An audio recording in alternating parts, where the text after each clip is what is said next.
Okay, looks like we got you on here, Brooks. How you doing? Okay, that'll work. I'm That'll doing. work. That'll work. I'm doing well. Good, good, good. So good for you to see you and for you to join us and really appreciate it. Looking well. I see Corona is in. Thank you. How's the weather going down there? Huh? How's the weather down there? Hot and humid. Well, great. So, listen, again, just really want to thank you for joining us.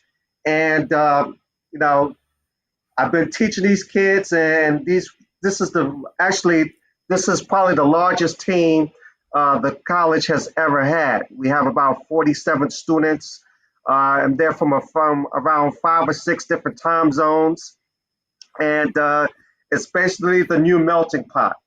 And what I did was put together this series. More or less, it's a 17-week series where we bring on major individuals that's been involved in track and field, Olympians, coaches of Olympians, to bring them on to talk to them a little bit about the importance of diet, the importance of discipline, the mental part of the game, as well as the technique part of the game. We have some future either Olympians for 2020, 2021, as we want to call it, or the next Olympics here.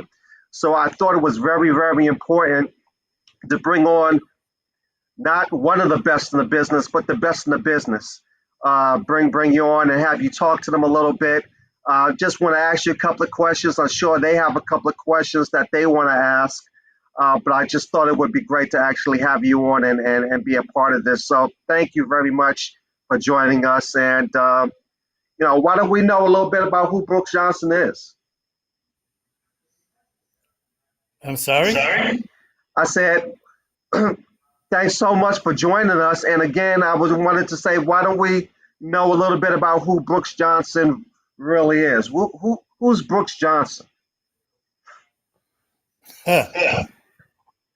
Well, he's a guy who's been in sport for a long time. Some success, some failures, but still out there striving to get better. Good. Well, I want to get into a little bit about track and field and what you've done, and I'll talk a little bit about that. But after doing some research, I found out that you've had someone in the Olympics and every Olympics since 1968. But 1968 is also an important time, and it almost relates a little bit to what's going on now in the world. So, how does 1968 and the 68 Olympics and what happened there with John Carlos and Tommy Smith and even Bob Beamon breaking the world record in the triple jump at that time, but how does what happened back in 68 and all the turmoil going on in the world, how does that relate to today? Well, there's an axiom that says if you forget your history, you're bound to repeat it. And what Carlos and Tommy Smith are reminding us of is the fact that too many bourgeois black forgot their history. So what Tommy and John are doing is reminding us that we haven't progressed as far as we thought. And we have to go right back to the ramparts again. And do you feel that that's what's missing? I mean, we have a major election coming up on next Tuesday, and do you feel that hopefully we're successful and we have new leadership, but what is it going to take after that to move us to where everybody was fighting for back in the 60s, the civil rights movement? What do we have to do in order to help make that transition, the new group, as we call it? We have to do what other ethnic groups do, which is to vote as an effective and persuasive bloc. That's the only way we're going to proceed. But the thing about blacks, particularly bourgeois black, because we have a BMW and a mortgage, and our kids have to get braces on their teeth, we forgot where we came from. And now we're going right back to it. Gotcha. So there's a couple of individuals that wanted to be on but couldn't be on. But one of the coaches from Bloomfield College, he Darren Boone, of all people, you coached a couple of his athletes. He wanted me to ask you this question specifically, and that was, how do you manage to get the best out of your athletes that you've trained when it's time to be on that big stage, be it the World Championships or the Olympics or any championship? One, I think you have to coach the athletes to be independent. And the other thing you have to understand, it ain't about you. This is their career. This is their time to shine. And you have to be supportive. But it's not about you. Gotcha. Now, for our athletes at Essex County College, they're babies. They're between ages of 18 and 21.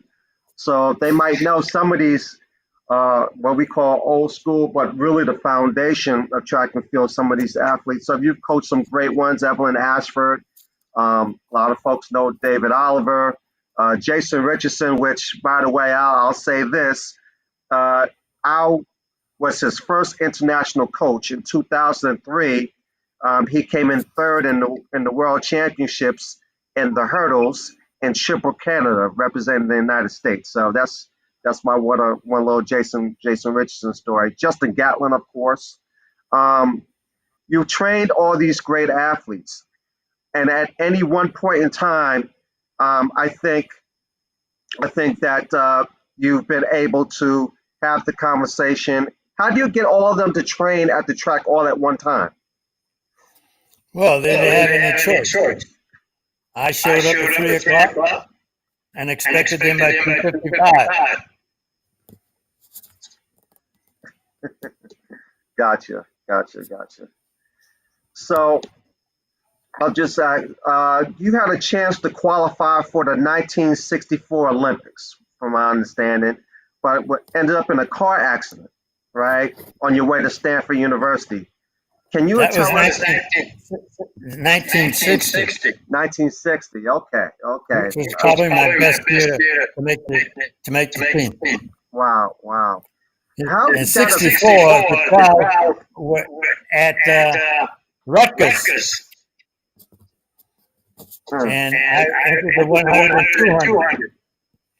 And by that time, the sprinters were just bigger, blacker, badder than I was. Gotcha. Okay. How did that affect you when not qualifying for the or trying to qualify for the Olympic Games? How did that affect you in any way? It's hard to say. I had a job at the time and a career, and so it wasn't as traumatic as it might have been otherwise. Okay. So a lot of students, a lot of athletes, I'm sure, say to you, what do I have to do to run longer, run faster, and be stronger? You as a coach that have coached on all levels, what would you say would be your best advice to them? We call it the 7 syndrome. You have to master that. That is the distance between your left earlobe and your right earlobe. And that can be the longest, hardest, or the most difficult race of all. But if you can master that, then you've greatly increased your chances of being successful.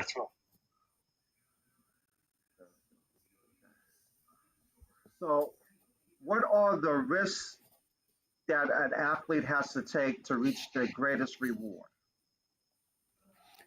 Well, you just hit it. The two words are risk and reward. So you have to risk something with the reward that you're trying to attain. Gotcha. Risk or reward. All right. Now, rumor has it, at one time you was the coach of former Vice President Al Gore. Is that true? Yes, he was a discus thrower, St. Albans School in Washington, D.C. One of the most coachable athletes I've ever worked with. Okay. All right. And this is one of the questions that the athletes have all the time. What keeps you going? What keeps you into the sport? You've been doing this for a while. You've been successful. You have everything that you need, I'm sure. What keeps you going? I enjoy watching people exceed beyond their own expectations. And being involved in helping that is a big blast for me. Okay. Right. Well, just a few more questions here, and I know some kids have some questions. And if you guys have any questions, just put it in the chat room there. I'll make sure and read it here. This is another one here.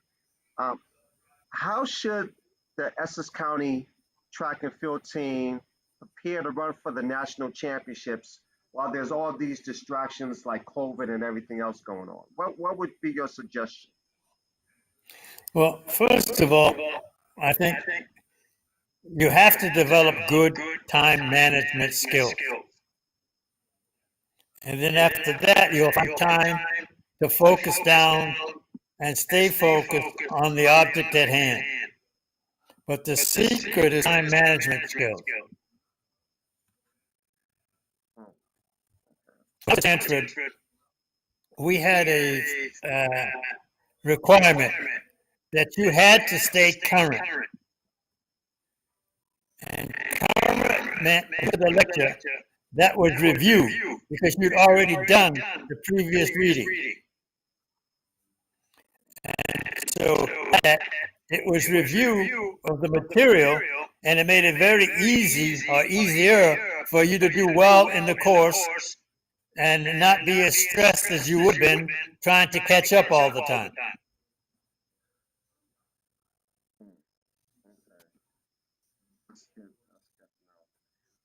One other question, then I'm going to ask Coach Green, my assistant coach, to join us here. I see him in the background somewhere, but I hope he's around. So you were at Stanford University.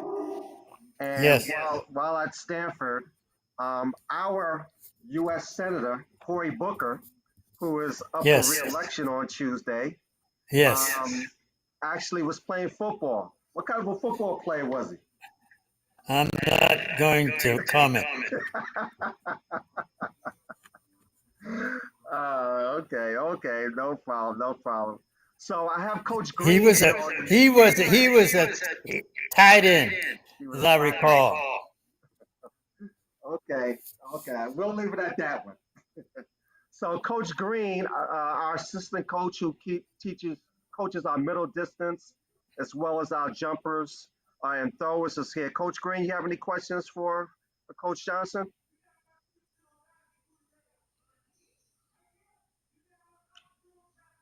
Coach Green, I don't think your volume is on. Can you hear me? Yeah, we can hear you now. All right. Well, I'm just honored to just be here and get a chance to listen to this great coach talk.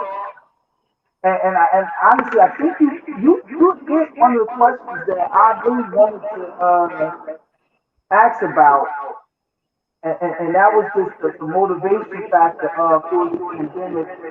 You know, how would you keep athletes motivated during this time, pandemic time, as far as, training.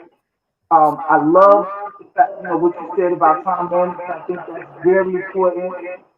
And I know that that's definitely a key essential to getting them consistent, as far as time management, learning time management skills, especially on the college level. But one of the things I guess I really like, Terry, is I know you've coached so many different uh, world class athletes. And I guess my thing would be, what's your philosophy? I guess in training athletes of different calibers. What's your philosophy in training them? Like, do you go into every situation where, okay, if he's a hurdler, I do this, and that, or are you constantly changing it up, depending on who the person is, what the person has achieved, as far as the training is concerned? I didn't clearly hear all of that, but let me address what I think I heard. The first thing you have to understand is you do not coach the event. You coach the athlete. And they just happen to be in an event. Now, the next stage of understanding is every event in track and field has the exact same challenge. That is, how do I get the center of mass of an object from one point in time and space to another point in time and space in the least elapsed time? And for example, if you were coaching the discus, the most critical thing is height, angle, velocity at release. The exact same problem you would have in the hurdle. When you take off in the hurdle, what is the height of your center of gravity? What is the angle of your center of gravity? And what is your velocity? The exact same thing in the high jump. At takeoff, where is your center of gravity? What is the angle going to the bar? And how high is your center of gravity? Coming out of the blocks in the sprint start, where is your angle? Where is your velocity? And where is the height of your center of gravity? So every event in track and field, from the marathon to the sprints, has the exact same problem.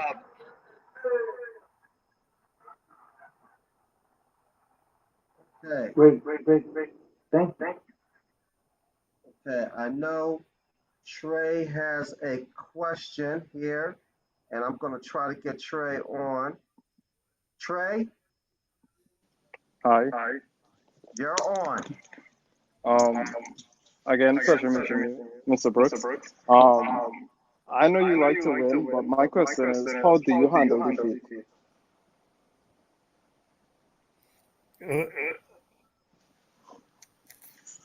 Lionel, you're going to have to repeat what they say because I can't quite hear. I can hear you, but they're blurred.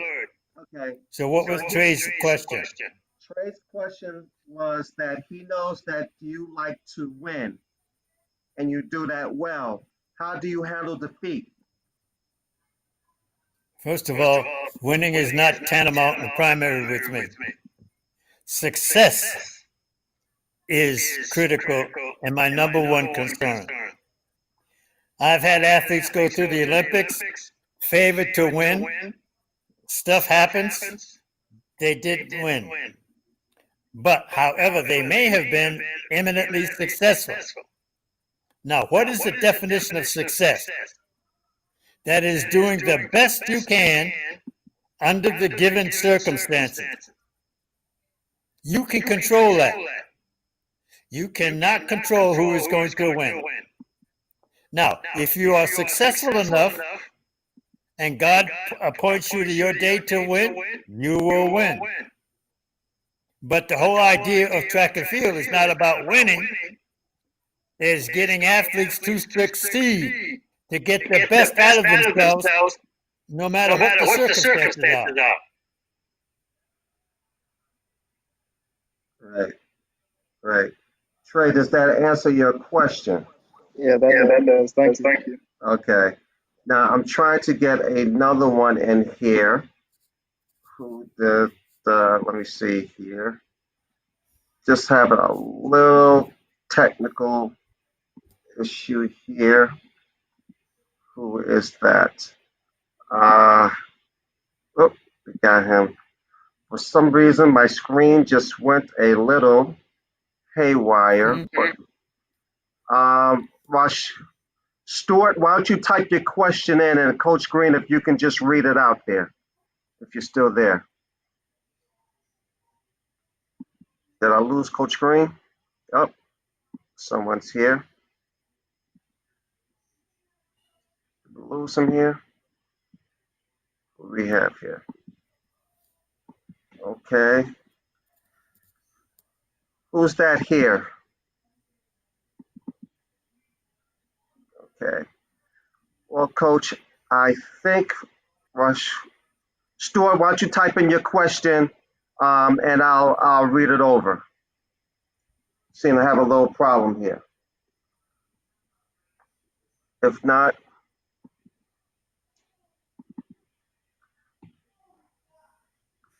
okay, we seem to have a little bit of a problem here. But Coach Johnson, I don't want to keep you too long. And we said this was going to be about for a half an hour. So we really, really enjoyed you coming on and sharing some of your knowledge, and, well, not some of your knowledge with us. We really appreciate you. You know, I love you. And, you know, you've done so much for track and field. And I don't know if you remember how I first met you, but I met you at one of our board of directors meetings, and we chatted. And I was a little embarrassed and intimidated a little bit by meeting you, but you made me feel well at home. You made me feel comfortable, and I always appreciated that. So, well, that's because you were doing a hell of a good job. So, again, thank you so much. On behalf of the school, on behalf of the students, want to thank you so much. We'll be keeping you updated as to, you know, our progress and what we're doing. And you stay safe, keep the family safe, and God bless. Thank you so much for joining. Thank you. Appreciate it. Take care. All right.